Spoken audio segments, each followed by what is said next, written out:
Hey, man. Hey there. So, we've been gone for a little bit of time.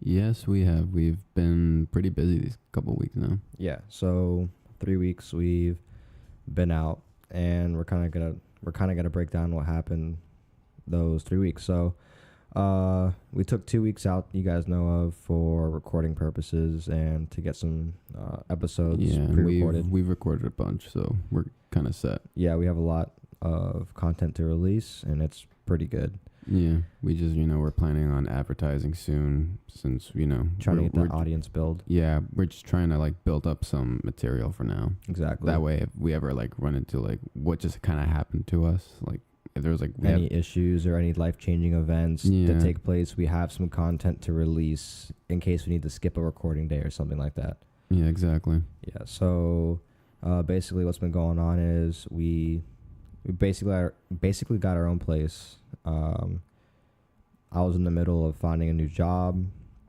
and I do have one now, so that's good. My buddy was moving down from kind of Louisiana, but he had actually moved to northern Florida a while ago, and now he's down here with me, so we're all roommating together, and basically a house full of dudes. Yeah, it's gonna be a sausage fest, but so far it hasn't felt like that. Everybody has their space, privacy. It's pretty We're all normal. respecting each other. Yeah, it's pretty normal. But yeah, so that's basically what's been going on. Having to get new furniture for the place. Yeah, we kind of had a little bit of problem with the old furniture because one, it was being paid off, and we didn't want to continue paying it off, so we had to like call errands to pick them up, and they were kind of giving us That was a shit show. they were giving us hassle. Like a little bit quick story on that. So pretty much, for where I live in, it's like a gate. We live in a gated community, right? And then we have like a keypad that you need to press and dial these specific like combinations for it. And I kept telling them how to do it. And in my opinion, I don't think they were doing it at all, because it was just 4 simple buttons you need to press. 4 simple buttons. They don't even have to press anything else after that. Press it. I get the phone call, and then I'll just answer it. Press another button, press a number, and it just gates open up automatically. See, they were being difficult, and they weren't doing that. And so we were telling them, all right, then if it's not working, which is bull in my opinion, because we've gotten to work many times. We've gotten our girlfriends inside. Yeah. And we've gotten people to move in as well. We got our U-Haul and everything perfectly fine. So It would work. They were just being lazy, basically. yeah, and we were telling them, all right, fine. If it's not working, go to the front office. It's right there. Talk to them. Ask them to open it They'll up. let you in. And then they were saying like, oh, we need the person who lives there to do that. And I was just like, okay, look, first of all, I have seen all kinds of trucks come in and out, moving trucks, businesses, like, like those small time businesses like bath work and Yeah. pool works and stuff like that. They just, if they can't get in, they just park in front of the front office, tell them that, hey, we need to get in and we're having troubles. And they was like, all right, just tell us where you're going, and so we can like keep an eye on you guys. And that's it. And they were going on saying, oh no, they need the person physically there who lives there. And I was like, no, you don't. I know, because I live here. It's just bullshit. They just didn't want to do their job. It happens all the time. So what we did is we called errands and told them, like, look, just tell them to put these combinations on the keypad. And they were telling us like, oh, that's not gonna happen. And it was like another thing is that they told us they were gonna come around 9 a.m, right? And they proceeded to tell us like, we're not even open at that time. We're open at 10. And I don't know who told you that, but that's not true. And I'm just like, all right, first of all, someone did tell me that it was going to be 9 o'clock. It's like, no, they didn't. I was like, yes, they did. You know what? If you guys don't want to pick it up, I'll just dump it in the trash. I don't care. I'm not going to pay for it still. And they were just like, oh, we'll just mark you down as a bad credit and stuff like that. I was like, okay, go ahead. I'm still going to dump it in the trash. So if you want to pick it up, pick it up. Pick it up in the trash, bitch. Exactly. If you want to pick it up, it's right there. And after they just finally got in. They finally get in. Oh, they used a gate code to get in. No, I have no idea how they got in still. I think they just like tailgated somebody, and which is stupid because it's dangerous to do that, because that gate closes really quick. Oh, yeah, because you would have got the call on your phone to get them in. Yeah. Because you get a phone call on this gate code system. It calls your cell phone and you hold 9 and it lets you in. So you obviously didn't get a call. Yeah, never got a call, but they still managed to get in. They were just being really prissy about it. They got really upset with me because I was arguing with them. I was like, okay, first of all, I'm the fucking customer. They went to the office. They went Yeah. to the office and they let him in. Yeah, I don't know how they got in. They never said it, but they finally came in and picked up the damn couches that we didn't want anymore. And now we have a living room again. Yes, because we actually furnished our entire place via Facebook Marketplace. Yep. If you're actually like a starving college student and you really need a furnish there, look at the Facebook Marketplace. You'd be surprised what people are getting rid of just for cheap price. Literally look under free products and go on Craigslist and look up free also. I've furnished all of my places via Craigslist and now Facebook Marketplace. But I used to use Craigslist and I would just go on the free section and I would pick up, couches, recliners, bed frames. Don't buy beds. I just wouldn't do it. Yeah. You don't know how dirty people are, but if you're really desperate, they do have beds on there. Some even have new beds, and you could tell they're brand new. Yeah, like the couches we got, they were a bit used, but hey, they were still clean. We just need to clean them up ourselves just in case. Yeah, and we did that. They don't even look used though. That's yeah, the they thing. don't. They look brand new, and they match. Well, actually, this one does have like a little cut right there. Yeah, but it's got other a than cut that, in the arm. But other than that, whatever. Yeah, it was like we paid like what, $80 for it. For that one was $80, and it would originally be like. And it comes with the love seat. Yeah. So and the original price I assume would be somewhere in the hundreds. Yeah. So let's just say we can sit about 8 people comfortably in our living room. Definitely, because we have like a full couch with the love seat, and then we have another couch just next long. door. Yeah, they're both long couches. Both nice long couches. So now we have like a comfortable living room and everything. Yeah. So basically, you guys have been knowing what's going on now. Moving people in, getting shit out, bringing new stuff back in. Well, slightly new and used stuff back in. New jobs. Ed's still looking for a job. Yeah, I'm honestly waiting for the season to start in terms of restaurants because I really want to get a restaurant gig to, get more like experience in the kitchen and all that stuff, like line cook and prep cook. Right. So, but I have to wait for the season to start because the season is dead, and I doubt restaurants are hiring right now. Yeah. Unless like waitress, but I'm not trying to do that shit. I'm trying to cook. Like I want to cook. Yeah. One thing I wanted to start the podcast off with, you were telling me about a story, but you haven't told me anything about it yet, so I guess we'll kick it off with that. All right. So in the UK, there is this woman by the name of Berlona Wallace. Berlona, something like that. She pretty much threw an acid on her ex-boyfriend. Okay. And an acid attack. That happens all the time. It was an acid attack over jealousy. Uh-huh. Right. So it was sulfuric acid, and I forgot how potent it was, but it was potent enough to make sure it doesn't kill him. The percentage is probably high. Yeah, it was a high percentage. It burned 25% through his body, paralyzed him from the neck down. They had to amputate his left leg off, and he was horribly disfigured from it. How much acid did she pour on this guy? I have no idea. You know what? All I know is that how did she even pour it on him? He was asleep. He was on his bed, fully asleep. So I'm pretty sure she just went in his room or something. And the reason why is because she was super jealous because he started pursuing another relationship at the time. And he was happy with it because he just didn't want to continue going with her. So she broke into his place and poured acid on him, or they were still in the same area, flat? What was it? Yeah. And she was laughing at it as she was doing it and saying, if I can't have you, nobody can. So it was that kind of crazy shit going on.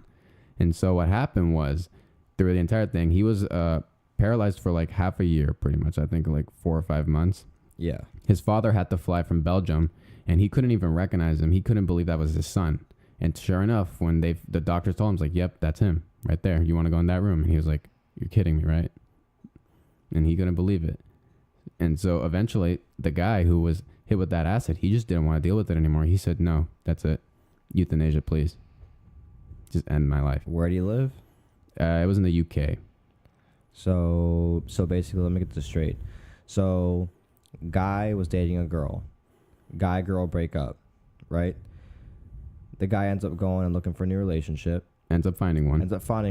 The girl totally disagrees and has malicious intent. Goes and purchases this acid, sulfuric acid, from somewhere.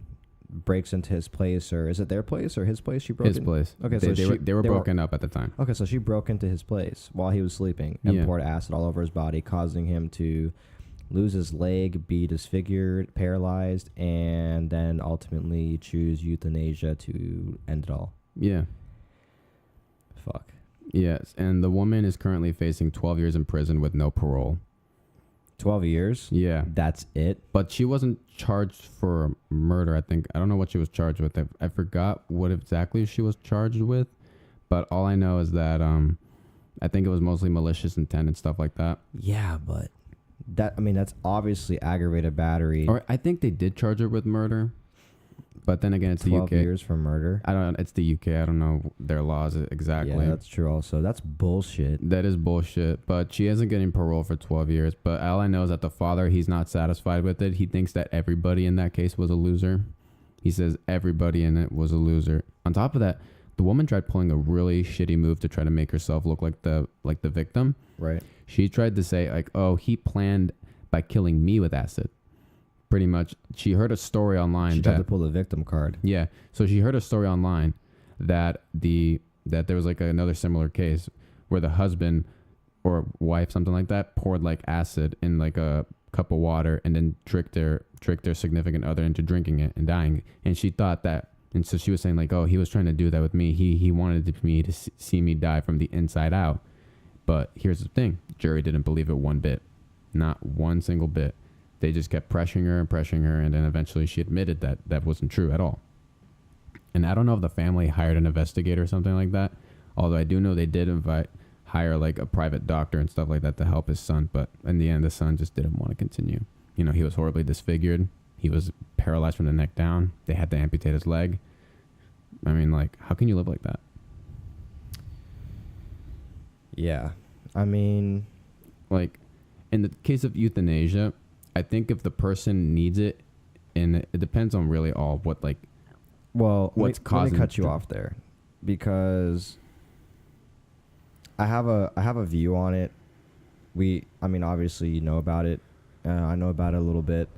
I actually saw a video on YouTube for it for the first time about two and a half months ago, and it was really disturbing watching somebody just physically say, you know, I'm done, I quit, and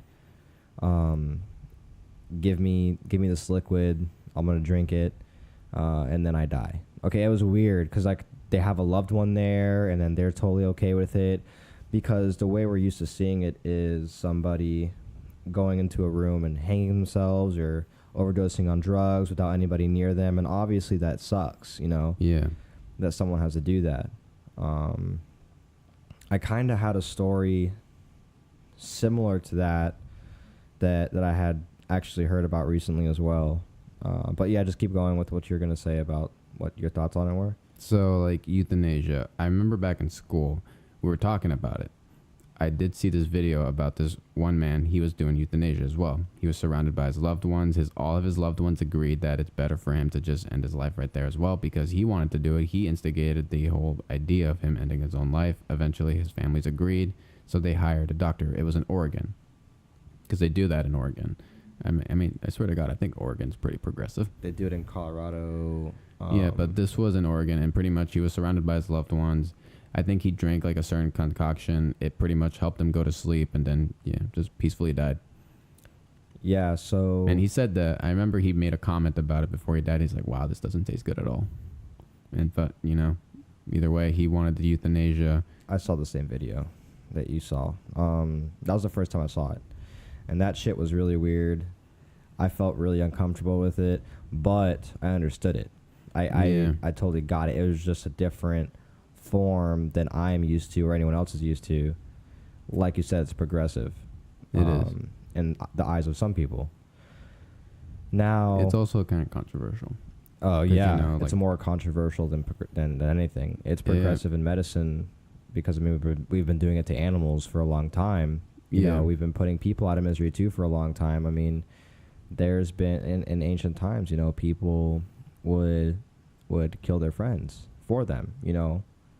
There's been instances in movies all the time. You see it. You know, people are sick, they're dying. They have maybe fucking some plague or something, and they're like, "Kill me, please, I'm dying." And then you see them take a sword to the head. Yeah. Like they're dying. So they do their favor of mercy killing is what it basically is. Yeah. So we do it for animals. Is it right to do it for humans?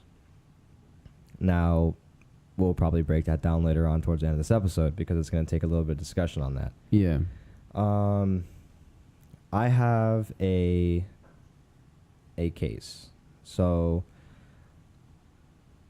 Adam Mayer, he was I want to say he's a kid. He's our age, you know. He's a little older than us. We're somewhere in his 20s. Yeah, he's about 23. Right. So basically, he had a disorder. Okay, he had a mental disorder known as a somatic symptom disorder. And I've heard of that. Yeah. So basically, for the people who don't know what that is, it's a disorder where your brain misfires signals and it makes you feel pain, kind of like ALS, but not at. This is more extreme. So he describes some of his pain as having acid sloshing in his head, burning the back of his eyes, his brain, his face, everything. And he couldn't do anything that caused mental stimulation, so he couldn't read a book.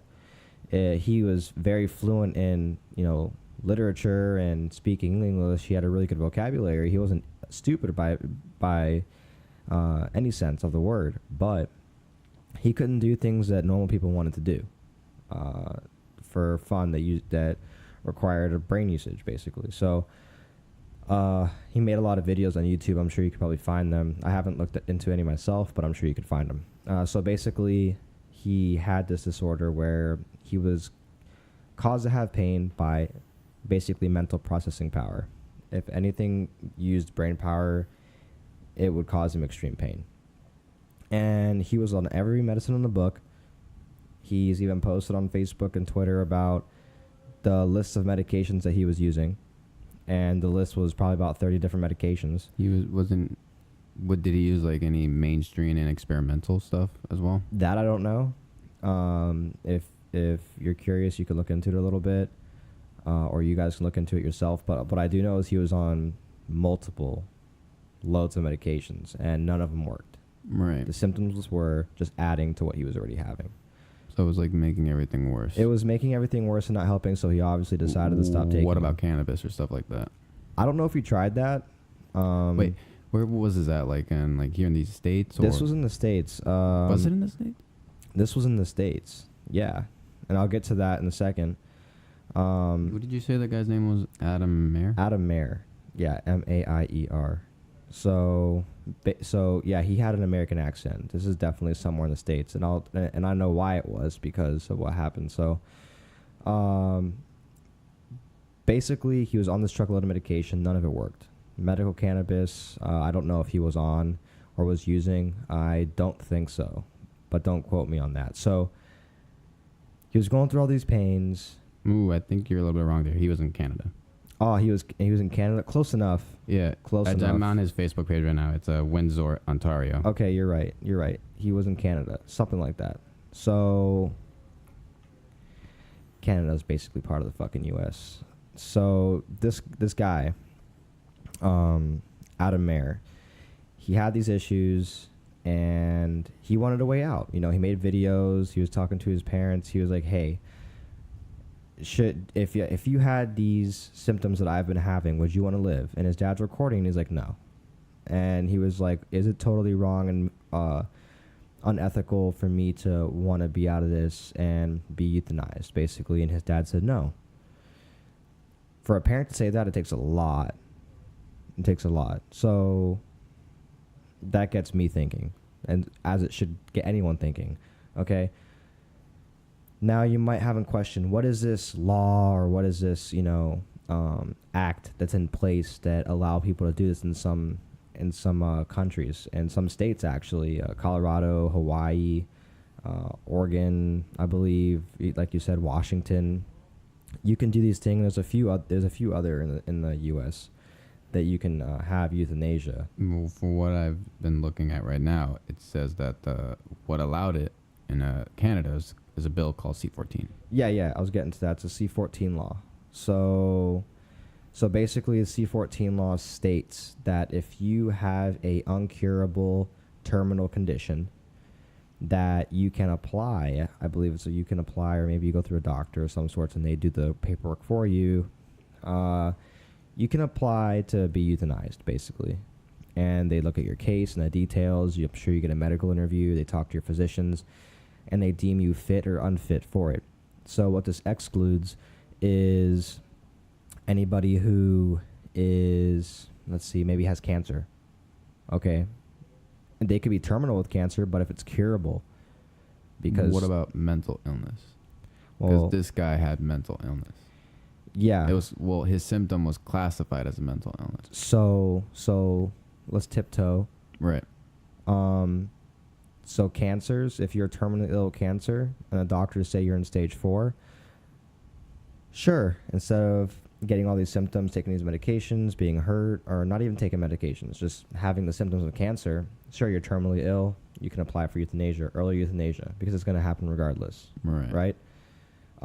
If you have schizophrenia, okay, you cannot. And I know for sure in the States, law-wise, you cannot do that. Well, you are not conscious to make your own decisions. So basically, if you have any of these mental disorders, you would have to have a power of attorney to make these decisions for you, because you're not in your right state of mind. It's illegal for them to allow you to make important decisions like that on your own, on their own. Okay? Now, to touch on the mental illness factor of it, somatic symptom disorder, which is what Adam had, was classified as a mental disorder. Right. Okay?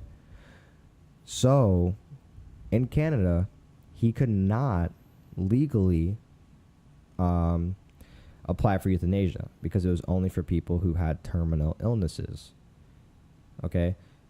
And in Norway, I think Belgium, in that area, I believe mental illness is now opened up for euthanasia as well. And also, the law is open there for as little as 12 years old to be on the euthanasia list. Okay? So minors. Minors. There's actually already been minors killed, or a minor killed, or euthanized, I should say, in this case, because it was legal. Euthanized, and he was terminally ill with something. I don't know what it was, but I know he was terminally ill. Now, that gets into talking, into the actual, meat and potatoes of the situation.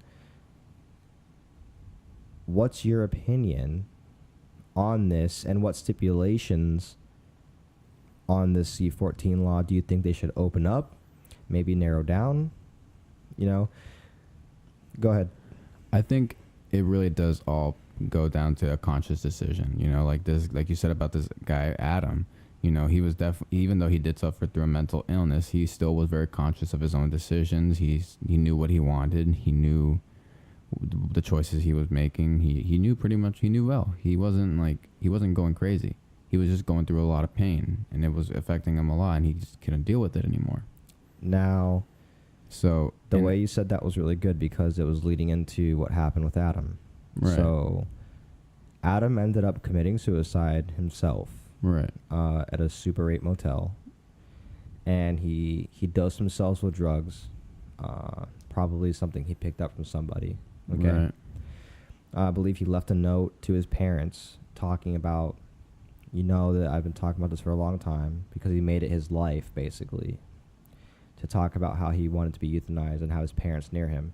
And his parents respected the hell out of his decision. Okay. And they loved him, obviously, to the day he decided that he had to do that. He snuck out of the house, and he went to this hotel, checked in, and he committed suicide there. Now, his mom and his dad were obviously an emotional wreck after that happened. They lost their son, and they wanted to be there by his side when it happened, and that couldn't be, because what happens? You're aiding and abetting. It's a felony. It's a crime to do that, to know what someone's about to do and not report it. Right. So he didn't want to get his parents in any trouble. So that's why he snuck out. That's why he snuck out. He didn't warn him or anything. He just acted like the day was normal. Yeah. He definitely knew what he was going to do at least a few days beforehand. Maybe he didn't, but I think he did. Right.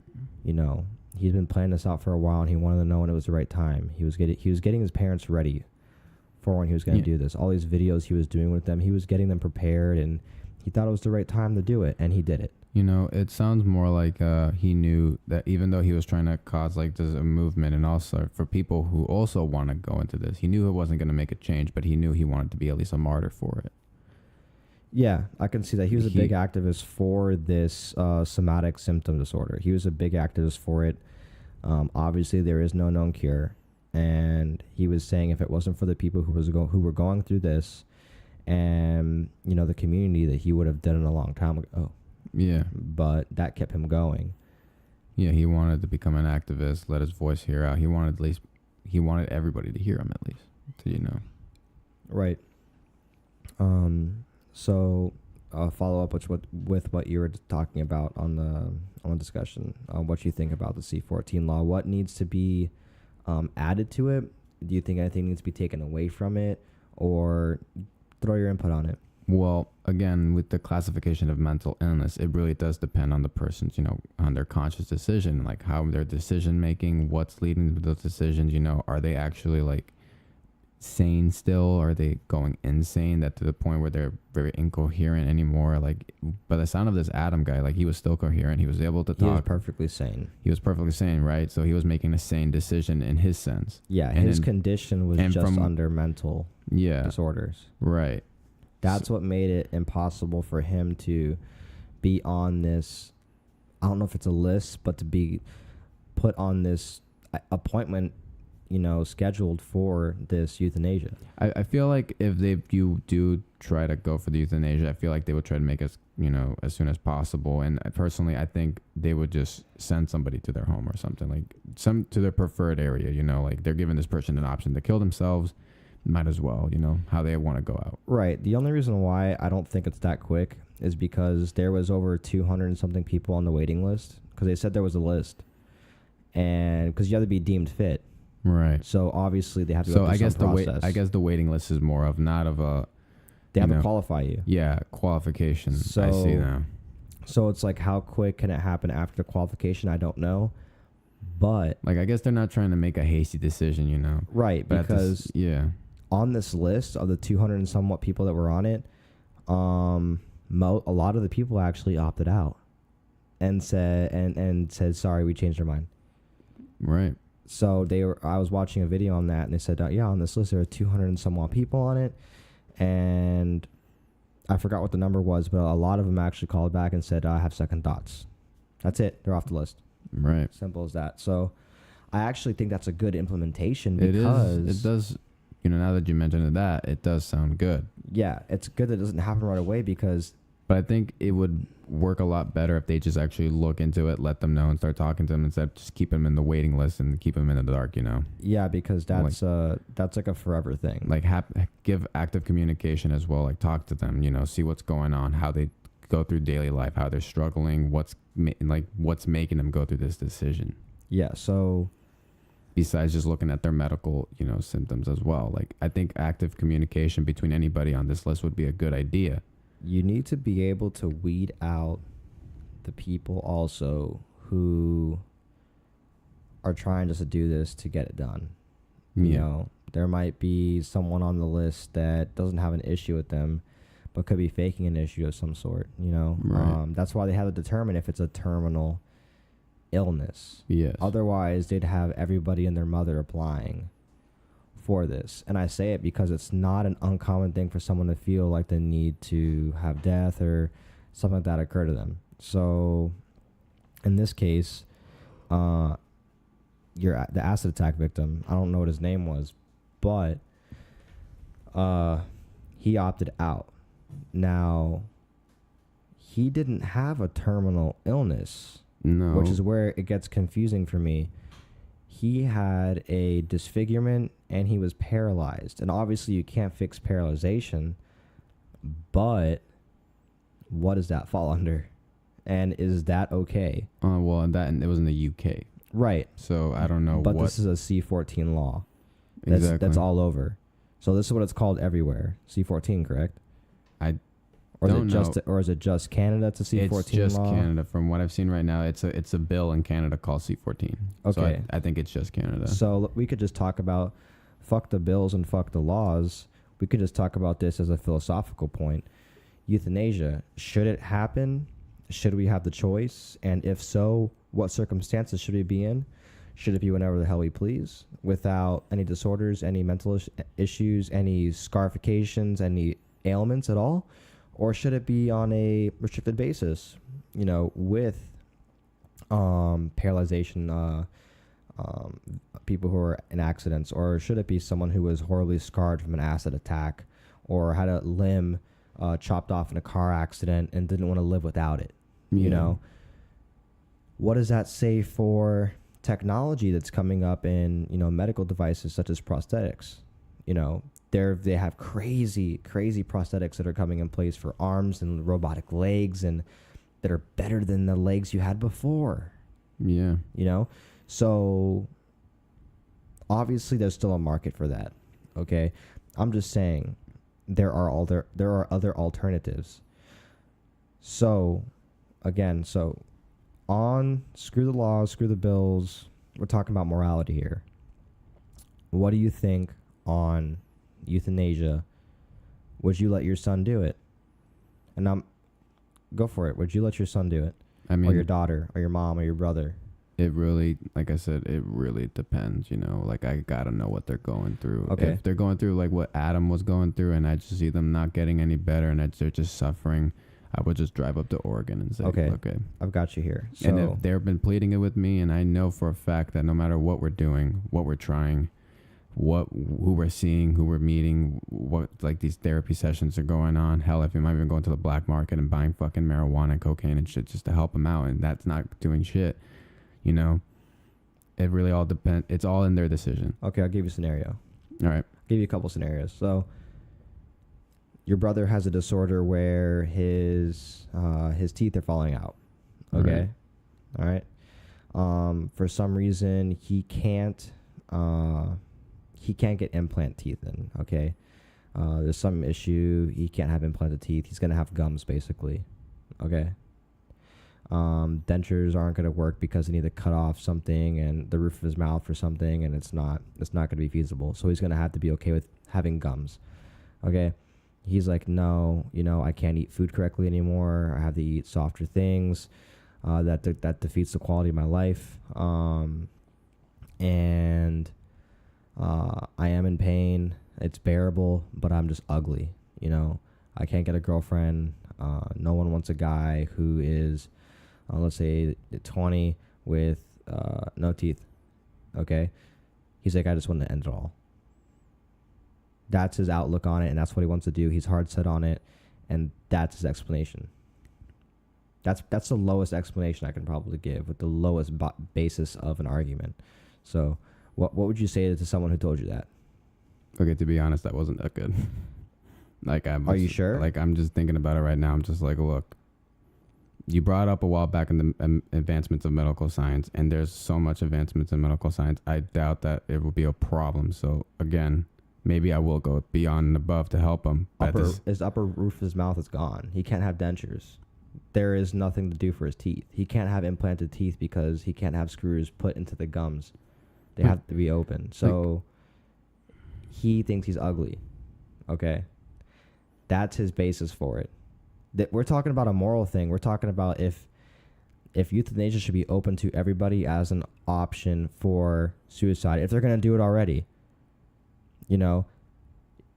Being ugly can hurt someone so hard to the point they do kill themselves. What if this happened to a prom queen? Okay. What if this happened to a chubbier girl in school? It's just further ridicule she's going to have. Okay, let's use that. To be honest, I just don't know. I'm trying to, the scenario you gave me, I'm trying to think it out, how I feel about it, and I'm not getting any emotions from it. Okay. That's just me as a person, though, to be honest. So she's not, okay, so that you're not getting any emotions from it. Do you see it being feasible? Do you see it being an option? Do you just see it being stupid? Because obviously you had some emotions with Adam. Yeah, because you know his case was actually like Okay. very, very. Okay, so that's safe to rule out that's bullshit. You kind of call bullshit on it, and you just don't think that's not a good alternative for that person. Correct? I'll give my input on it. I think it's bullshit too. Yeah. I just think it's dumb that someone would want to do that for, an issue like that. Something small. Yeah. I wanted to start small. I'm trying to work our way up here. I'm starting with something small. I Like, could even say someone lost their finger, which happens all the time. What happens if your brother lost his finger and he's like, oh, I don't want to go out with the fucking nub? I mean, You a know? while back, I was actually looking at this Facebook post. That Prosthetic fingers. Yeah, prosthetic finger, but they actually work legit as real fingers, and they have like a neat little rig. Okay, he set up. lost his fucking nose. That happens. Yeah. I forgot what it's called, but there's a guy I saw actually at work today. He had a portion of his nose missing, like the left side of his nose. Right. No prosthetic for that. Okay, something like that. It's a facial scar, facial whatever. Fuck. Okay, I still think it's dumb. Yeah. I still think it's stupid. Like, I understand it hurts you, your morale and whatnot, but that's not a good way to go about it. So right. So we're shutting off euthanasia for those people. We're closing the door for those people. Honestly, like for me, it's just for those kind of people, it's just like, The plastic surgery can't fix, and it's just there. Skin ailments, like girls who are albino and they're getting made fun of and shit. They're just like, oh, I can't live a whole life being made fun of for my fucked up skin. Things that they can't fix.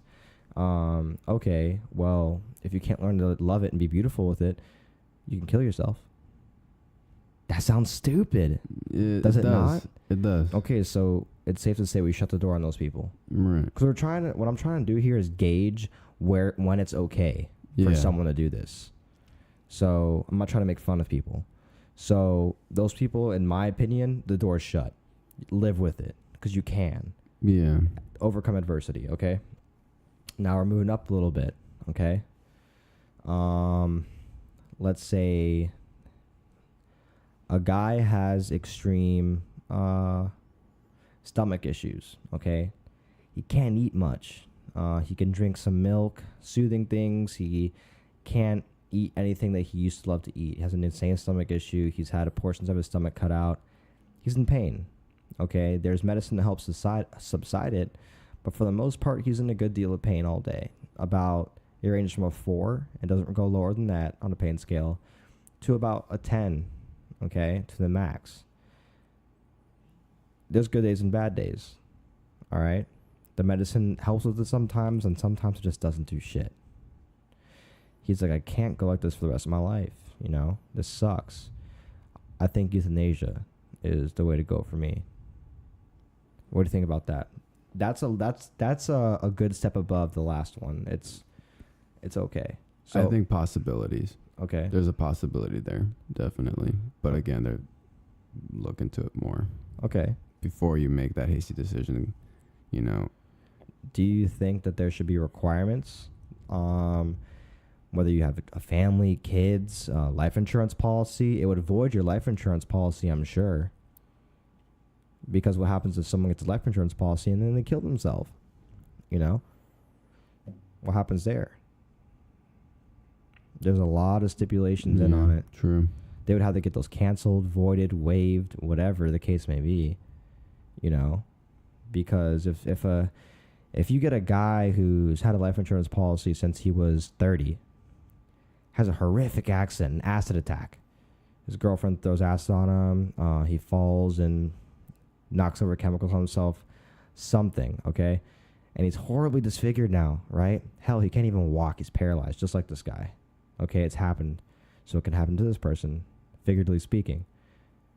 He's like, fuck, I've had this life insurance policy for this long. I'm going to do euthanasia because I can. Or should I just go home and kill myself? Because if I go home and I kill myself, my family still gets the money. Yeah. It's a tough one. It's tough. It's tough. It's tough because people can do a lot of things. Now, it depends what's more important to you. Your feelings, money, family. Now, in my opinion, the acid attack victim, I'm really close to saying no. Because people have lived paralyzed their whole lives. it's not like you can't do it. It's just that he's been walking his whole life, and he's also disfigured. Let me not get that wrong.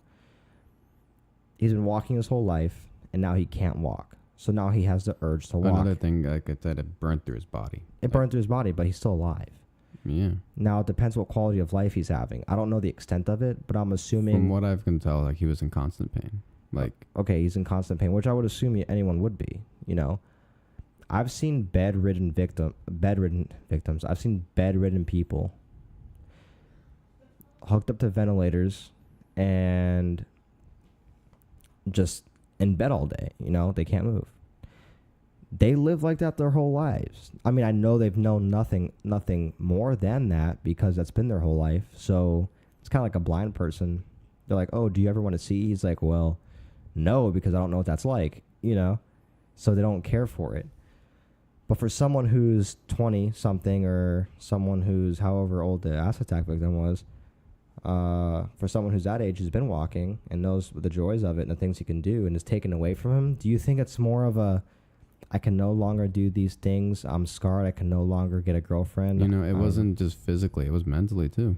Like, that's what I'm getting at. Yeah. It's a mental thing. So does that count as a mental disorder? Because that's depression. Now that's under the C-14 law over where he was. That wasn't the law over there. And I know we're not getting into laws, but that's something to take into account because that is the reality of it. Right. He was depressed. He was. So who wouldn't be depressed after something like that? You know, was this decision too hasty? Should he have had time? Well, the thing is, he had plenty of time to make that decision. How long? Almost a year. That's not a lot of time. No, it depends on the person. I mean, yeah. I mean, if your mom died, would you get over it in a year? Maybe 2. Maybe a year and a half. Maybe 3 days. But in the terms of death, you got to move on. You do, but can you? It depends on the person or situation. Exactly. I mean, if he moved on in a year, it's totally possible. I'm not saying he didn't.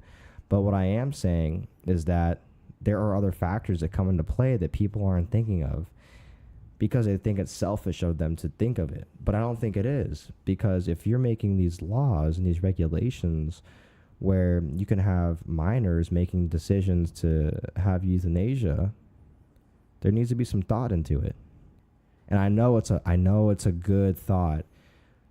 People who are in extreme pain, people who have these uncurable diseases, I believe, hell yeah, they have the right to choose. You know, I do believe that. So it sounds like I'm probably biased about everything, and I am to a degree. So I do believe in euthanasia.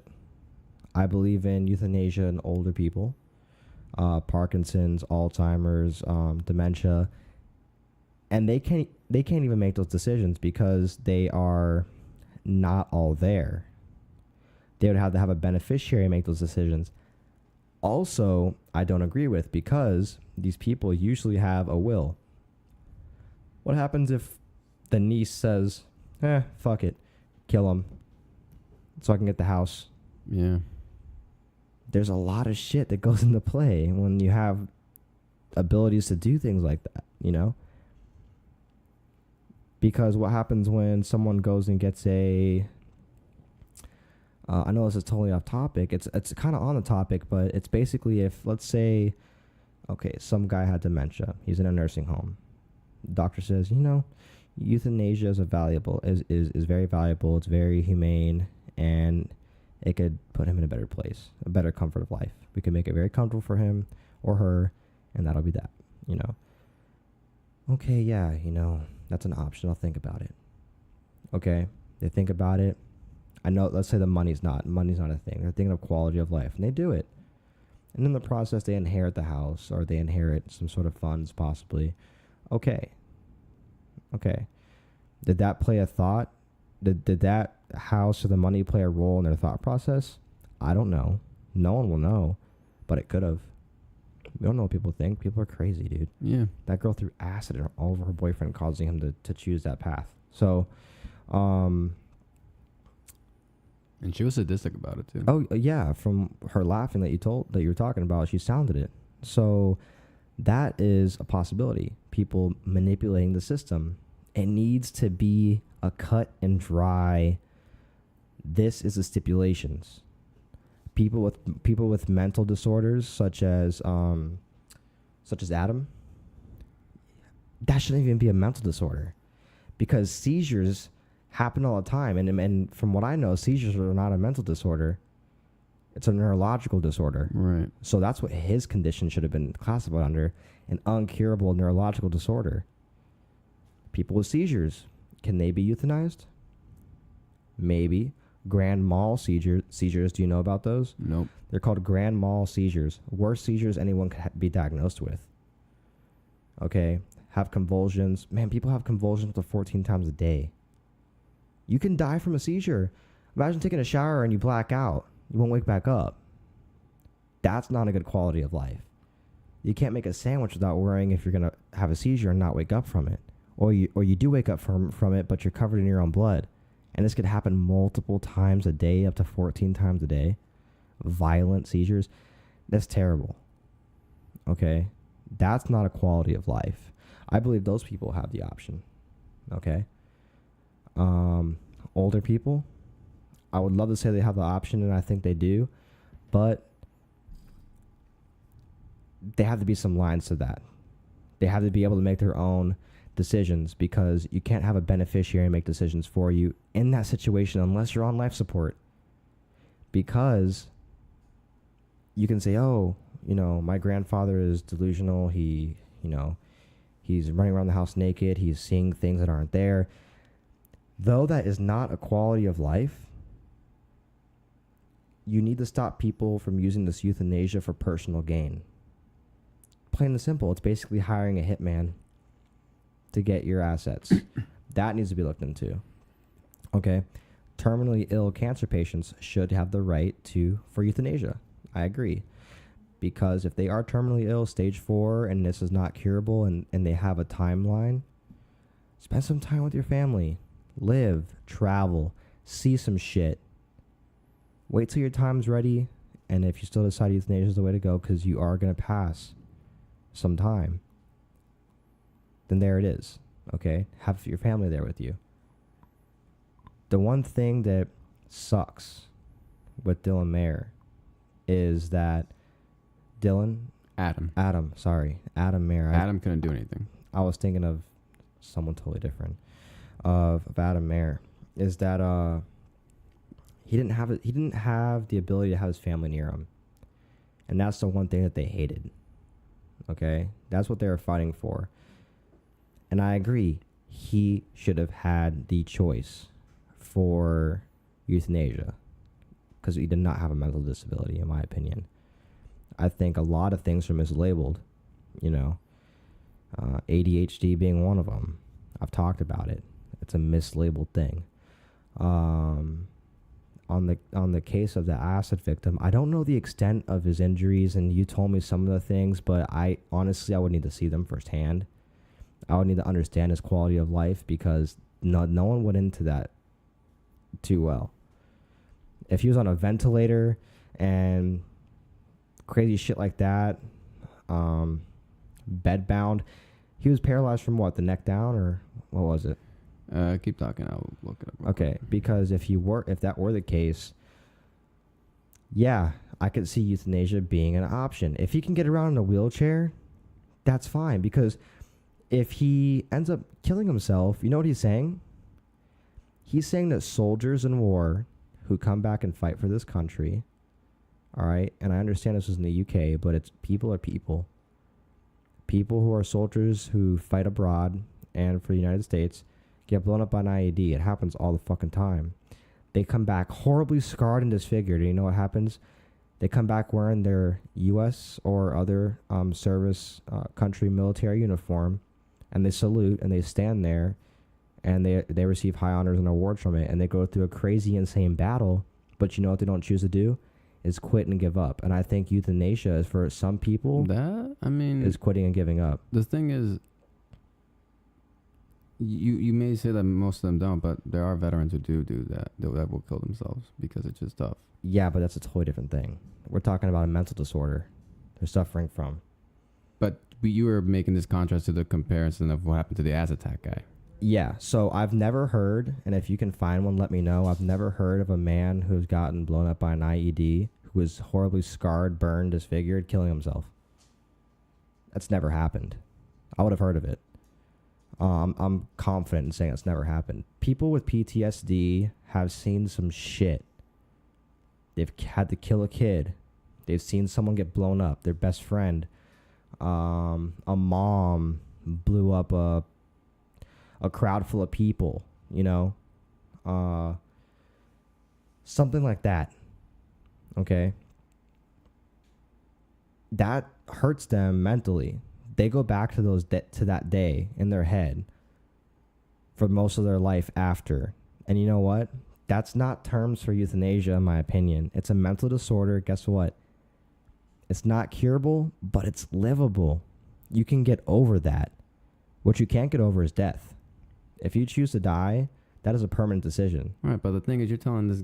So, like, again, it all depends on the person. Like, so here, that's what I'm trying to get out of you. Your opinion. You're getting. Well, I'm just saying. Yeah. I've said it before. It all depends on the person. Okay, so that's super simple. So you just think, So you just think if the person wants to do it, they should be able to. All depends. Oh, come on. Hey, I can't give a solid answer to this. I really can't. Like, it's just straight up like it is. It all depends on the person. In this case, this guy was being attacked by a sadistic woman, literally was laughed at. Literally, her intention was to make sure he could never do anything else with his life again, never can find love again, could never do anything. Pretty much, she got what she wanted. Okay. She ruined his life. I've got a couple things to add. Continue. Who's to say that he couldn't have found love? Who's to say it would have been harder? But who's to say that it's impossible for him to do some of these things? With that being said, should there be somebody who is, you know how we have social workers for the Department of Children and Families, right, who go and assess people's homes? What if we had a physician or we had a counselor of some sort come and assess these people at their home, see their quality of life, stick with them for a week, right? Walk in their shoes with them, and give them a point assessment at the end of it and say, hey, this person qualifies. They meet this guideline, that guideline, and yada, yada. They don't know what they're looking for. Is that a possible option? Oh, damn. He lost his sight, too. Okay. That happens with people, like I said, who get blown up in IEDs. Most of the time, the shrapnel or even dust getting lodged into your eyes, it just ruins your sight. Most of them have glass prosthetic eyes in, and they look totally real, but they can't see a damn thing. Or they do have their eyes still intact, but guess what? They're not working, you know. But yeah, what do you think about the whole counselor thing that I was talking about? Do you want me to say it again? Yeah. Okay, so basically, how would you feel about a counselor coming to your house, kind of like they would do for Department of Children and Families, right? Assessing your situation, sticking with you for a week to 2 weeks, judging your condition off of a point system. Now, this will go for anything. This will go for someone in a wheelchair. This can go for a kid who has bipolar disorder. This can go for a little girl who has no arm, an adult who is paralyzed, you know, from the neck down and they can't move at all. You can have a counselor come and assess any situation that you have and deem whether it fits these categories that they're looking for. Do you think that's possible? Even depression. We could just say something as simple as that, even though it's not a simple disease. But we could have something that someone can't physically see. What is it? Like, where do we draw the line? You know? Feedback? Sorry, I was like trying to look more into this. Apparently he couldn't even speak either. And it got to the point when he finally was able to speak, the only thing he wanted was that. He was like, kill me?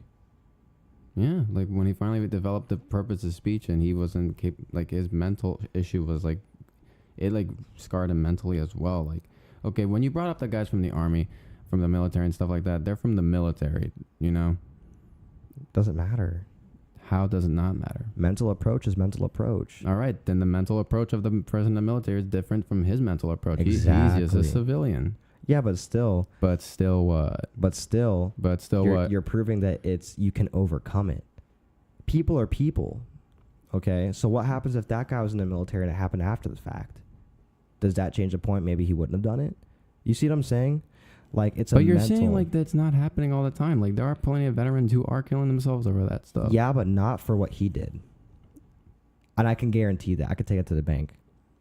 I mean, I can care less. I know. I'm just saying there are no veterans that I've ever heard of that killed themselves after surviving such. But you know why? Because the battle that they fought to get better and healthy and to get back into their dress uniforms, to go to their celebration for surviving and overcoming, that battle was won in their head, and that takes effort. They wouldn't kill themselves after the fact. All right, then that's their pride. What did he have afterwards? He had no pride. That's a mental thing. You see what I'm saying? What if he turned it around and became an advocate for acid victims, the face for acid victims? That was a possibility. The women do it all the time. They go on Oprah, they go on Dr. Phil, they become these people and they talk to other people that happen to. Is that not true? It's true. It's true, but again, it all depends on the person. It all depends on the outlook. So that's his opinion that he wanted to die. And I found out that he went to Belgium to kill himself, not in the UK. And that's what a lot of people do because it wasn't around then. So a lot of people that were in the United States at the time would travel to Belgium, Switzerland, maybe Germany, but I know it's still controversial there, but you can do it a lot easier. You can find a physician that can do it. People would travel from the States, they'd go over there for a little bit, talk to a physician, and get the procedure done. You know, I mean, look, all I gotta say is if that person is sure about it, and if they are hardcore sure about it, then just do it. All right. Okay. That's it. That's like I can respect that. When you brought it up, the veterans, and they're sure that they can overcome it. All right, they can overcome it. Yeah. Good on them. I can but respect this guy that. right here, he was sure that he wasn't gonna overcome it. He was sure in his head that he was it. His entire life was over. You know, he couldn't think of anything else. And I'm looking at his perspective. I'm not looking at the perspective of the military you're bringing up. Like, I can care less. This is the perspective of this man. But I got to bring other factors into play. I understand you're bringing other factors into the play. Yeah, but there's got to be some control. There's got to be the victim, the acid victim. There's got to be someone who has nothing wrong with them. They just want to die. And this guy there was nothing wrong with him beforehand. He was a perfectly healthy man. And I'm sure his family said he was the most gentlest person ever. I'm sure he wanted to live the rest of his life. I'm sure. But this situation changed the outlook he had on it because of the condition he was in. Yeah. And that's totally understandable. You know, I'm not saying it's not understandable because it is. But his morale was so low. His morale was broken. Yeah, it was broken. That's what happened to him. You know, like he wasn't military trained to have a tough morale like you brought up those guys. The fighting spirit. They're taught to fight. Yeah, live. He was a gentle guy. From what his family said, that he was a very gentle man. Confrontation wasn't his thing. So when this woman just did that, a woman that he previously loved but then lost love for and decided to pursue someone else, she just came in and decided with the intent of ruining his life forever. She didn't want to kill him. No, she just wanted to make sure he'd live like that forever. And to not give her that satisfaction, he decided to opt out. Yeah, basically. Maybe so. But all I know is that for the fact is that he just couldn't do it anymore. Like it was just a bad way of life for him, and he couldn't take it. He couldn't take it, especially when he especially he was living with the fact. Before he offed himself, he was still living with the mind and said, like, she wanted to do this. She wanted me to suffer like this. Now, the one thing that I haven't said, though, was if I agreed with it or not. And do I agree if he should have had the option to opt out? Yes. I was fishing for some more information from you, and I was fishing for some more information from people listening.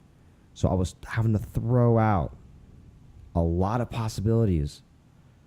Now, this acid victim, he falls under this category that I believe that should be there of non-treatable illnesses. Right. Because as I said before earlier that I agree that people who are bedbound should have the option. Okay, so he was obviously paralyzed, so he was bound. He couldn't do anything, he couldn't speak, couldn't see. Yeah. Obviously, that's a bad quality of life. Yeah, and another thing is like willpower. Yeah. Big willpower. Some people have a lot of willpower, and if that would happen to them, obviously, like you said, they would be like, no, I don't want to die. I'm going to continue going on. maybe they would become an activist, or maybe they would just live with it for the rest of their life. Yeah, there's just some. And then there's some people who just, you know, or like this man, he was gentle, you know, he didn't want to start confrontations, but this happened to him because he dated the wrong person. Yeah. And how he's supposed to know he dated the wrong person? Right. So it was just a freak accident. Shit happens. Exactly. Really shit happened. And it just sucks that it had to happen to him, but it sucks that it has to happen to anybody. Exactly. But the fact of the matter is to know that you can do that if need be. If you have some sort of major life event that's caused your demeanor of living to diminish drastically, to know that you can do that and opt out is good, because you lived a good life. Possibly you lived a life that you loved and had fun with. Hopefully he was so young, you know, that it happened, so maybe he didn't get to see everything he wanted to see, and because he was going to be bedridden there, all his dreams were crushed, so he just wanted out. That's definitely, I understand, and that's why I totally agree. He falls under that category I'm talking about, you know. And again, if it's his choice, it's his choice. Yeah. Obviously. Yeah. If he in his head could think that he could power through and continue on with his life, then by all means, go for it. Right. But if he knew for a fact that he just wasn't going to enjoy his life, he just did not see himself getting any better. Not to mention that he developed a really bad depression from it, because his families were describing as a hole. Like, he was just kept falling deeper and deeper into the hole. Like, depression. It's a bitch. Add that to the physical injuries he got. He couldn't see out of his left eye at all, and his right eye, he had only like a small percentage of vision, and it was going away. And then his speech was coming and going. So like, think about that. He was just alone with his thoughts most of the time. So when you were talking about earlier, he was saying, you know, he can't go on, this and that. Like, one thing that was making me think of is this quote. It was basically saying a man who says he can't, right, and a man who says he can are both usually right. And that's one thing that I always like to think about. Because if you tell yourself, hey, fuck, I can't do it. Yeah, you probably can't, because you're telling yourself you can, and you probably believe it. So fuck it, you probably won't be able to. You know, and if you tell yourself you can, you might fail a few times. You keep saying you can, like, obviously it's going to happen sometime. And this falls, and that can go for anything. It can go for, that's what I'm saying. You can use it for this. You can use it for working out. You can use it for whatever. Like, a good example is like the recently Pennington fight with what was her name? Amanda Nunes again? Oh, fuck, dude. Yeah, like she said she couldn't continue going, and she knew. That's so controversial right now. Yeah, that is controversial, but that's going off a little bit off topic. It is totally off topic, but yeah, I mean, she couldn't fight anymore, and she said, I quit. I'm done. And you know what? It's not off topic, because she's talking about fighting. She could have died. Yeah. Oh yeah, she could have. She was taking some really bad blows. Amanda was not going easy on her, even though she knew very well that girl couldn't handle her. So she said, I quit. And her coaches pushed her on and said, no, you can go. So taking that into perspective, that's like saying this victim that we're talking about, acid attack victim, whether it be Adam. Okay. Right.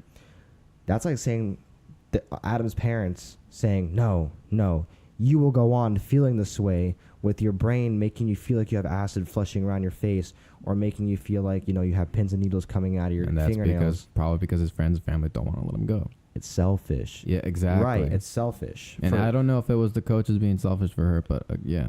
She said because they knew what she can take and what she couldn't, which is bullshit. Very bullshit. But I believe, getting back a little bit more on topic, which you weren't off topic because that was a good tie-in, honestly, is that there needs to be some defined lines. I think we could both agree on that. There needs to be some defined lines, because I think I brought up a few things which maybe you didn't think about, such as someone in a nursing home who has assets.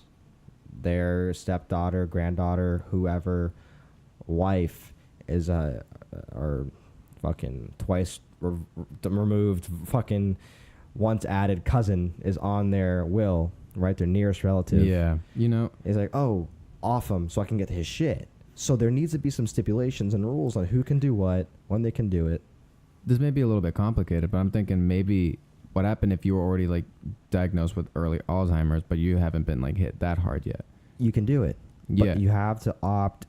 What I'm trying to get at is that maybe you get the decision right then and there to name your beneficiary. So you already when you're still conscious, maybe you already get to decide who you can trust later on. Right. And So- they can say, hey, it's time. Yeah, there you go. Maybe that's a good way of going at it. And that's not complicated. That's pretty simple. It is, and that's what I'm thinking. That could be done. So say that I'm going like I already diagnosed with Alzheimer like very early, and I'm gonna name you as my beneficiary because I trust you. Right. Definitely. And then you would know very well when the time it was time for you to go. Yeah. Because I would know what And then quality I of life even had you would it. want. Yeah, I already had it written in print. I said I name Anthony Michael Carrillo as my beneficiary to decide my fate, whatever happens. Okay. And then it would be on me to decide when your quality of life begins to diminish, when it's time for you to go. Exactly. And that all depends. If you can trust that person, then go for it. Honestly, this might sound it sounds beautiful. Mm-hmm. It sounds it's kind of, that seems correct. It does. That seems like the correct thing to do. Because And also often these people who have illnesses such as dementia, you see a silver alert when you're going down the highway, and that means that a dementia patient actually is out in the loose. They're lost. yeah. Hit by a car, drown in a river or canal, hop over a freeway. Some crazy shit could happen to them. They could die anyway. Exactly. And you don't want someone to die in that way. It sucks. I do agree with euthanasia Mm-hmm. to a degree. It really depends. Again, and There needs to be classifications. There needs to be people who are given options at certain times. Just like you mentioned. You just warn them ahead of on times. Like, look, this isn't going to end well. Like you're diagnosed with dementia. This isn't going to end well. So if you want to name a beneficiary right now, you should. And how they have beneficiaries now, that let's say you're on life support. I name you Edris. You're my beneficiary. Okay. If I get into an accident, I'm on life support. Doctor's like, he's not going to make it. You say, he's my friend. He's a fighter. He can make it. You give me 2 months. No signs. You say, fuck it. 1 more month. And then I'm going to have to fucking, let him do whatever. So another month goes by, nothing. You say, all right, it's time for him to go. He doesn't need to be living in a bed like this, Yeah. with me seeing him twice a week. He's here all alone by himself, whatever the case may be. Pull the plug. That's a beneficiary's job. It's a real big decision for them, obviously, and for anyone who's taken that leap, God bless you. That shit sucks. Yeah. It's already tough to think about, hypothetically. Imagine the sweat that would be coming out of your palms and feet to make that decision. Yeah. So you do that. You give me a better quality of life. I'm wherever you think I'm at. Heaven, hell, probably, or limbo, whatever. Yeah, limbo, whatever you think I'm at, whoever you worship. Maybe I just reincarnate. Yeah, or I'm just dead. So, okay, that happens, right? Now, what if someone names someone their beneficiary and euthanasia come together? So what if pulling the plug and euthanasia is tied up into a category?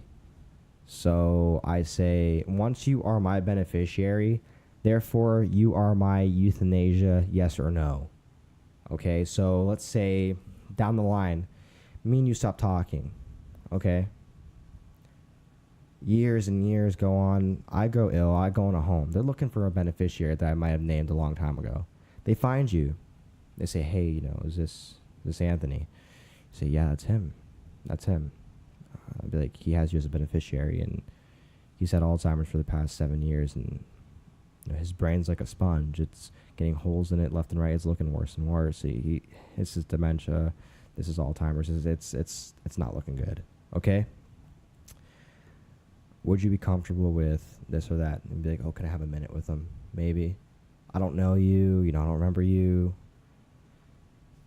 All you're thinking of is man, I'm sorry that I couldn't get to you sooner. I know you wouldn't want to live like this. This is your time. Yeah. You know what I mean? If they can implement that into way before it even happened, imagine I put you as that in my 30s, and that's me in my 70s. Yeah. That could be something really big too. Definitely. So there's definitely a place for it. There's a lot. Maybe multiple beneficiaries, Yeah. I don't know. In case things happen. There can only be one beneficiary, I think, but in case shit like that, or power of attorney, I should say, there's a lot of issues that need to be worked out. That's why not many people have done it. That's why everyone's committing to the usual ways of suicide. Yeah. You know, suicide and euthanasia, are they the same thing? Are they? Do you think they are? I mean, technically, It's also a question. Yeah. Is suicide and euthanasia the same thing? Because euthanasia is a mercy killing. Then what is suicide? Suicide is a mercy killing? Because someone's going through so much shit? There's a fine line. Yeah, there is a really fine line, and it's a very thin line as well, you know?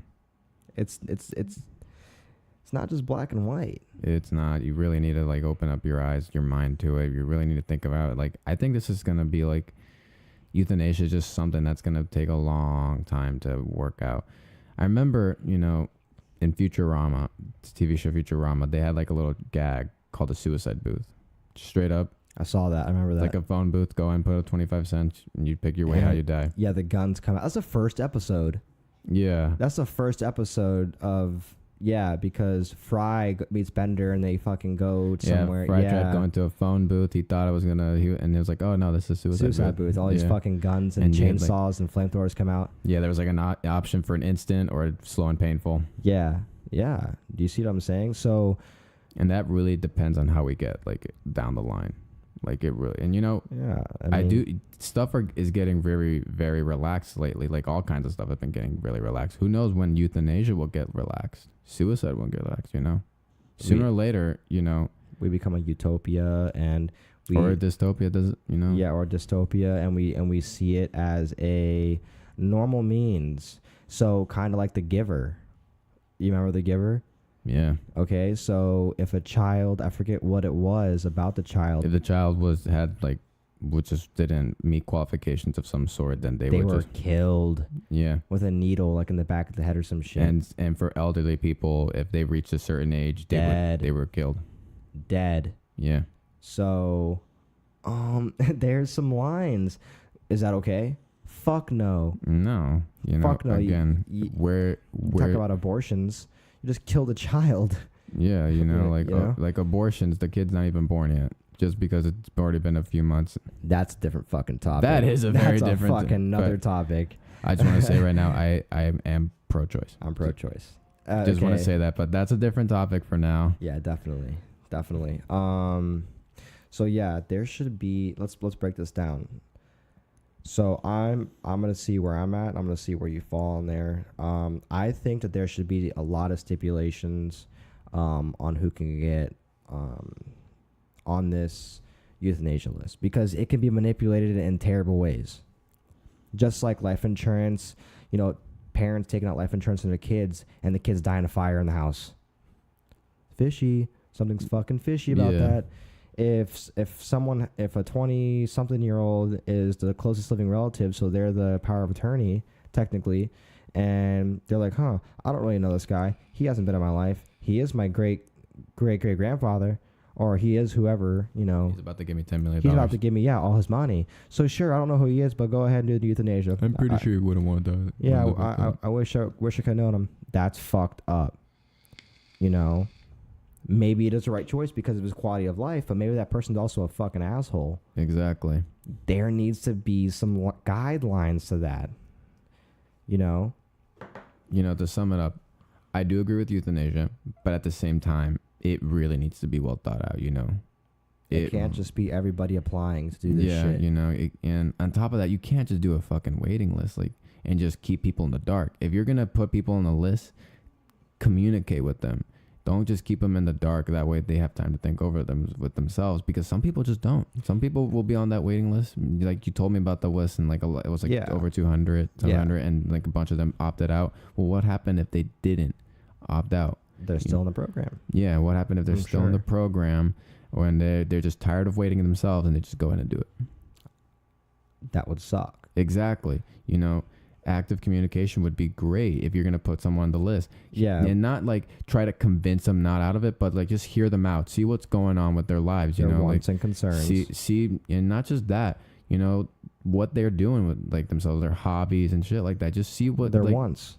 Yeah, like just see what they're all, just what their daily life is, you know, communicate with them, just have a conversation with them, see what's going on. Don't keep them in the dark, you know, just for them to think it over themselves, because some people are impatient. Yeah. Now, I kind of didn't touch on this. I don't know if they keep them in the dark or not. Yeah. They may not. They may be avidly talking to them saying, hey, your place just moved up. How are you doing? You know, do you want to set an appointment with our physician? Something along those lines. And I'm sure there is a lot more detail to it that we don't know. But on the topic of euthanasia, you know, I agree that there is a place for it. I agree there needs to be some regulation for it. Yes. And I also agree that it needs to meet, people need to meet expectations. So people who cannot physically be fixed by modern science today, okay, they can be on a list of some sort. And I'm not talking about people, you know, with, like, I don't even know about people with depression. That's super questionable. Very questionable, you know. And I mean, on another podcast episode, I've talked about my depression and where it led me to. But at the same time, you know, would it have led you to want to go on this list? Yeah, but I thought it over with myself because it was just depression. And I know depression's very hard to overcome. It could definitely weigh on you, but it all depends, you know, where it comes from, where it stems from. Right. So that sounds like you guys have a lot of thinking to do on your end. You know, whatever opinions you have, we'd love to hear them. Yeah, you know, this definitely was a very controversial. Tough, and not just that, it's just a tough topic, you know. It's hard to talk about, and very it's not hard. fun. You know, like my answer to it all depends on the person. That sucks as an answer, but it's true, you know. It really just depends on the person, you know. Like how you brought up with the military veterans, you know, it's tough. It's true. People can't overcome. They are tough guys. They're you know, trained to be tough. So when that happens to them, you know what? They'll just go right through it and get back up on their feet or do what they need to do. This guy, he wasn't trained. He was a civilian. He had a comfortable life. I've got another scenario for you. Okay, so go ahead. So I've actually got two. So what if it's a mom, you know, dedicated mother? She, acid victim, okay? She can use like one of her eyes, horribly disfigured, doesn't look anything like the person she did, even has to wear a wig, because I've seen acid victims wear wigs before. She loves her kids a lot. Of course it weighed on her. Her husband left her because of the accident. But she survives. That's not like she died. She survives because of her children. Okay? That keeps her going. She's not a military person, but there's mental things that keep you going. You know, whether it be your mental attitude that you are trained to have, yes. Whether it be you're someone keeping you going as like your children, you know, or whether it be a hobby you love doing. I mean, they have a wrestler with no legs. And also, it depends on like how the situation went. Like, was it an accident or was it intentional? Like this man, what happened to him? Personal mental harm and trauma. Yeah, what happened to him? It was intentional. It was literally, and it wasn't meant to kill him. It was meant to keep him alive and fuck his life forever. Yeah. You know, I can think of this one situation with a woman. Her face was, she was hit by a drunk driver. She was stuck in the car. The fire blew up and it melted her face off and everything. Too. Yeah, and you know, but it kept her going. She had things to keep her going, and she still went. And now she's an activist. You know. See, there's so many things that could happen. You could even remain low key and be okay with it. Yeah, some people have that anchor that keeps them going, but then there's some people like this poor guy here. You know, that anchor just was completely taken away from him, and now he just kept sinking and sinking and sinking. Yeah. And no matter what they did for him, you know, it got to the point where his family was just like, you know what, we agree with this decision as well. You know, they just didn't see the same person anymore. Some people will, you know, when they get into those accidents, yeah, it will screw them up, but they could, like you said, get out of it be stronger, you know, and just be back to who they were. You know, they won't look like who they were, but they'll be back in that same mind state. This guy, he just didn't see that. And so did his family. Just like Adam, his parents were well aware. They agreed that they would not live that life if they could choose not to. Yeah. And they would have definitely supported him, no doubt in my mind, if he would have chose to go through with this with the C-14 law, that they would have supported him 110%. Okay? Now, it sucks that he had to go to those means when there was something in place where he lived, that his parents could have been there. It's terrible. With the acid victim that you brought up, horrible what this lady did to him. And what sucks even worse is she's in jail for 12 years with no parole. Fuck, people are doing more time for that, for keeping people alive, you know. There are people who fucking get caught with like 2 grams of marijuana and they're in there for 50 years. The law's fucked. It is also another podcast topic. Yeah, you know. We can go on and on about this shit. We can, but honestly, I think we already said as much as we could.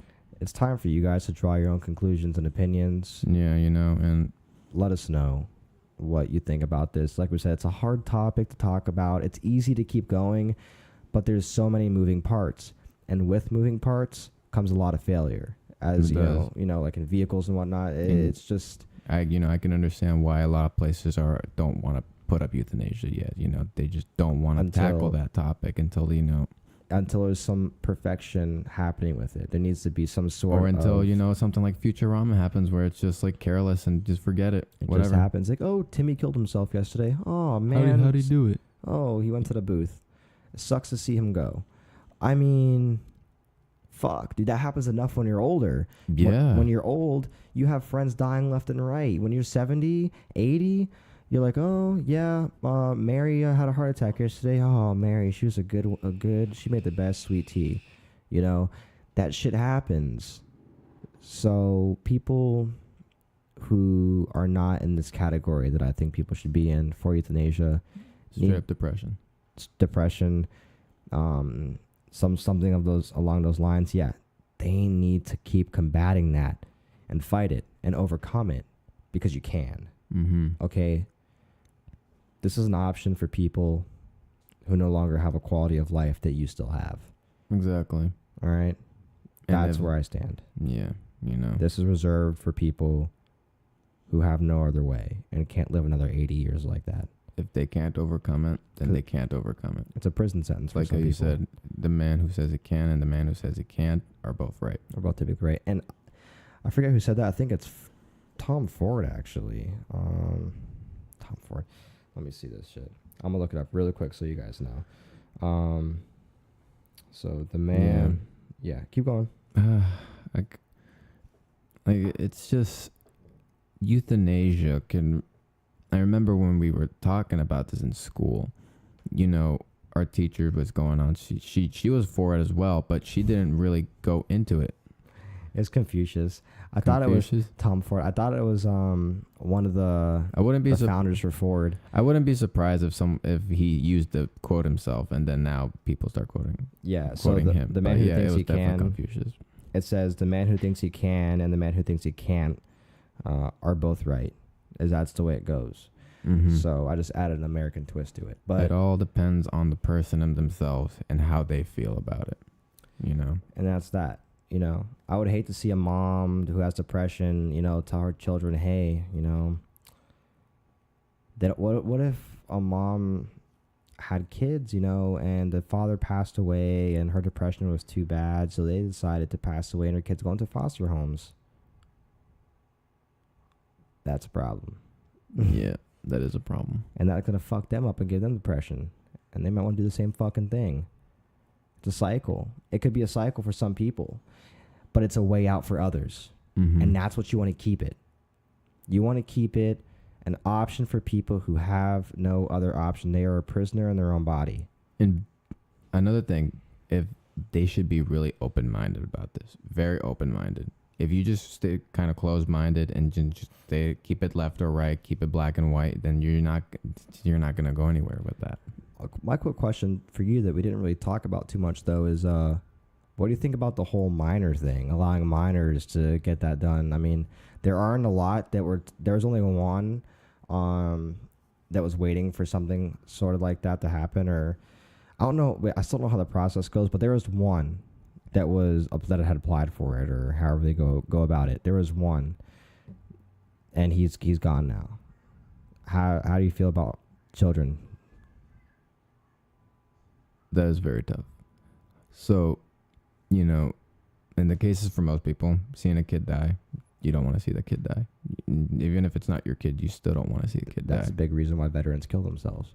Mm-hmm. To see kids dying, kids in the street, dead. Yeah. That's a big reason. Very big reason. But again,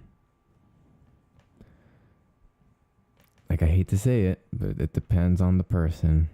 And it really depends on who they're surrounded with, and it really, really depends on their situation. I agree. Like, I don't want to say, like, a kid shouldn't be allowed to, but at the same time, a kid's their own person. So even if they're just a kid, I can give you a really good explanation. There are some maybe it can narrow you down. all right. Have you seen the movie My Sister's Keeper? No. Okay, so basically what happened with this movie is, damn, that's a good movie. I might want to watch it tonight. What happened with that movie is, this couple had a daughter, okay? She had terminally ill cancer, and none of them were a match. There was an issue, and they needed somebody who was a close match to them, who was a relative. It needed to be a relative, okay? So what they did was they had another child to use as an organ donor to keep their first daughter alive, right? She got used to it. She was okay with it. She knew what she was there for. She was helping, her sister live. And her sister ended up getting a boyfriend while she had terminally ill cancer. And the boyfriend died, and the sister was so heartbroken about it, She was like, go, I want to go. I want to die already. She told her sister, she said, I need you to tell mom and dad not to give me any more donations. No more bone marrow, no more kidney. She gave her kidney. She gave her fucking liver lobes to keep her going. She went through all these painful things, man, for a little girl to go through. And she said, I don't care how much you want to keep me alive. Don't do it. Okay? What's your takes on that? What happened was the daughter ended up winning in Supreme Court, or not Supreme Court, but in court, saying that her sister told her that she didn't want to do this, and she had the right to say no to medical treatment because she was still a minor, so the parents could say yes, right, go for it. Now, do you think that daughter, the one who had cancer, had the right? Even because she was terminally ill, she was dying. They basically had a daughter to fund her organs. That's all she was born for, was for that. So, do you think that she should have had a choice? I think so, yes. I really think so, yeah. I think so. And without the parents' approval, or with it? Because obviously the parents wouldn't have approved. Obviously not. They even did a pretty fucking shitty thing by giving birth to another kid and saying that's your purpose. Yeah, so that's one thing. If the kid who they gave birth to can say no to medical treatment, right? Or say, yes, I do not need this medical treatment, then could the terminally ill one say, yes, I want to be euthanized? Totally different laws, totally different outlooks. It would need to be amended. But still, it's something to look into. There's a lot of different areas. Very. Personally, if a kid has cancer, you can put them in hospice and make it extremely comfortable for them. Extremely comfortable. They're all drugged up on opioids and stuff like that. But maybe that's okay. There's a bunch of ways things can go down.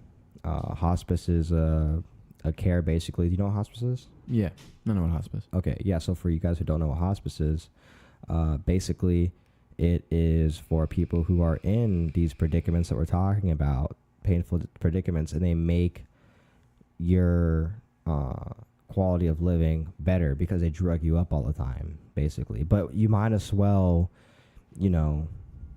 be euthanized, because eventually you're going to be getting immune to these drugs. And how are you going to live like that for fucking 80 years if you're only, 10 when this happens? Yeah. And you're a child. How are you going to live that way? Or what if a child gets maimed and scarred and burned and paralyzed? How are they going to live the next 70 years of their life like that in a hospice care? There's no mean of life like that. Euthanasia. With approval, with parent consent. I think there needs to be parent consent. Regardless of this scenario I just gave you, I think there needs to be parent consent. But I do believe that a child should have the refusal of treatment only in cases such as that, such as being artificially alive because your sister has given you all her organs. You know, they have the choice to say, "Hey, I don't want to be treated anymore."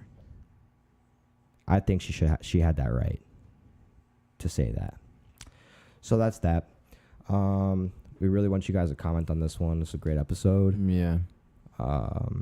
If you have any questions or opinions or any ideas for topics, you can email us or you can follow us actually and shoot us a message over on any social media platform at Bear Mind Trip. And if you do want to email us, you can do that at bearmindtrip@gmail.com. So yeah, guys, with all that said, it's been a great podcast and we look forward to getting back to our usual schedule. We might work out some new days that we want to release the videos, and when we kind of pan those out a little bit more, we'll update you in the upcoming videos. So stay tuned for more, and have a good time thinking about the topic that we discussed today. Luck. Yeah, good luck, because it rattled our brains for sure. Definitely. And just get back to us with some comments. All right, I'll talk to you guys in a later episode. Peace. Have a good one.